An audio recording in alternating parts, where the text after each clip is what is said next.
प्रयागराज महाकुंभ में कई विषय ऐसे हैं जो अब चर्चा का विषय बन गए हैं, चाहे वो मौनी अमावस्या का स्नान हो, चाहे यहाँ पर संतों का बयान हो, या फिर आने वाला अमृत स्नान। हर चीज़ पर बात हो रही है और इस पर जो संतों का रुख है, उनकी जो प्रतिक्रिया है, वो जानना बेहद ज़रूरी है। तो हमारे साथ अंतर्राष्ट्रीय कथावाचक बापू चिन्मयानंद जी हैं। महाराज जी, ये बताएं कि जिस तरीके से ये पूरा घटनाक्रम प्रयागराज में चल रहा है, मौनी अमावस्या का बड़ा दुखद एक घटनाक्रम हुआ। मुख्यमंत्री जी ने कहा है कि कुछ सनातन विरोधी सनातन के संतों की धैर्य की परीक्षा लेने की कोशिश कर रहे हैं, लेकिन संतों ने स्नान संभाल लिया। क्या कहेंगे आप इस पर? देखिए, योगी जी ने, हमारे मुख्यमंत्री जी ने प्रयास तो बहुत अच्छा किया था, लेकिन संतों ने तो अपनी भूमिका निभाई, पर जो प्रशासन की भूमिका होनी चाहिए, जो सरकार का दायित्व होना चाहिए, खुद बैठकर के उन्हें मंथन करना चाहिए कि क्या उन्होंने अपनी भूमिका निभाई।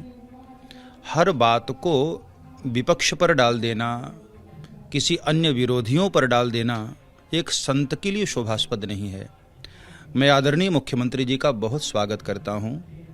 उनके विचार बहुत अच्छे हैं, कार्य बहुत अच्छे हैं, लेकिन जहां कहीं ऐसी संवेदनशील घटनाएं घटे, उन्हें स्वयं आगे आकर के इसकी जिम्मेदारी लेनी चाहिए, जो एक संत का स्वभाव होता है।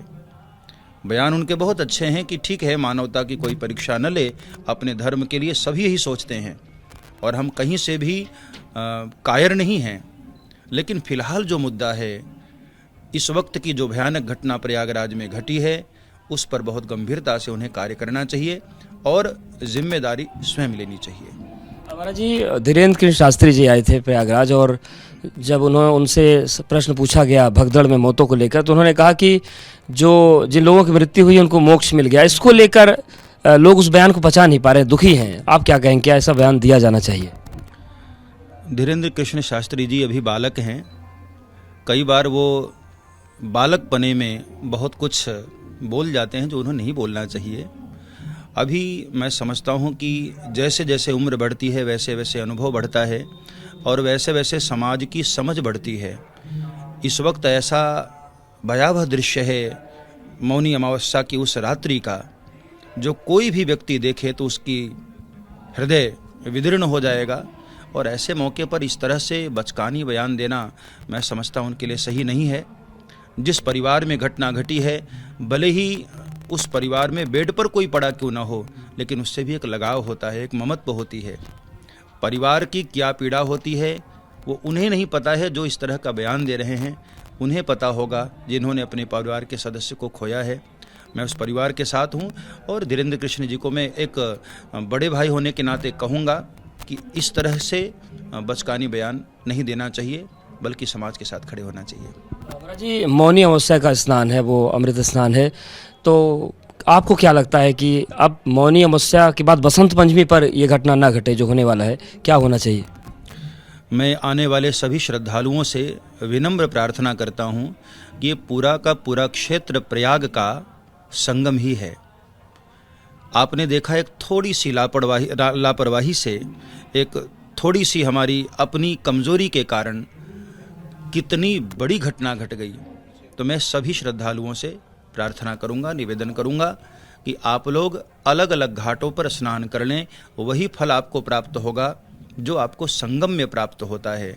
और ये मैं ही नहीं, ये शास्त्र भी कह रहे हैं और यहाँ आने वाले बड़े बड़े महापुरुष कह रहे हैं। और निवेदन दूसरा मेरा ये है कि जो भी श्रद्धालु घाटों के आसपास सोते हैं, ये सोच करके कि हम रात्रि में जैसे ही 12:01 होगा अथवा तो 2 बजेगा, हम स्नान कर लेंगे, डुबकी लगा लेंगे, उनको भी मैं प्रार्थना करूं कि आपकी ये हरकत किसी की जान ले सकती है।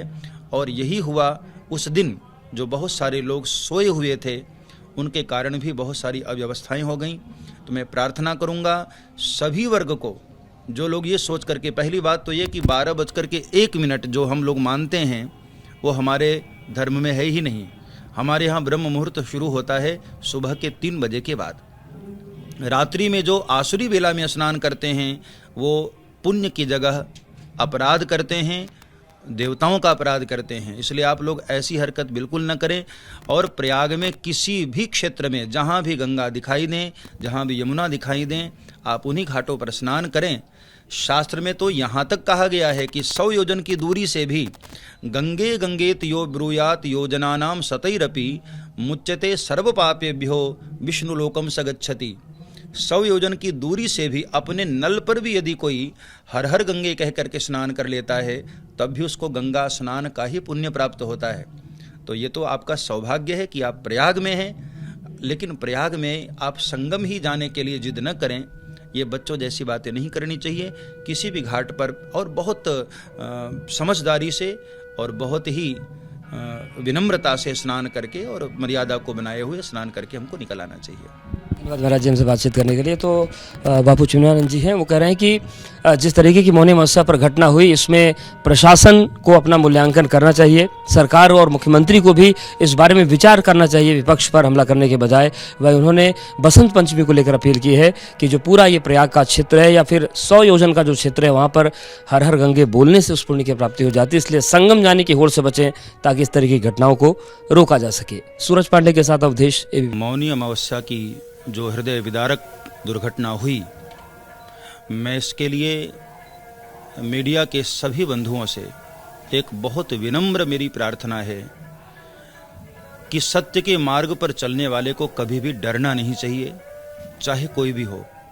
थोड़े समय के लिए आपको परेशान किया जा सकता जरूर है, लेकिन सत्य जहाँ है वहाँ परमात्मा है।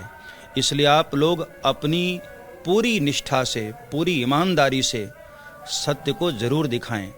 जो भी आपकी आंखें देख पा रही हैं इस प्रयागराज में, इससे आने वाली पीढ़ी को भी शिक्षा मिलेगी और प्रशासन भी जागरूक होगा और जो लोग गलतियां कर रहे हैं वह भी जगेंगे और अपनी भूल को वो सुधारेंगे।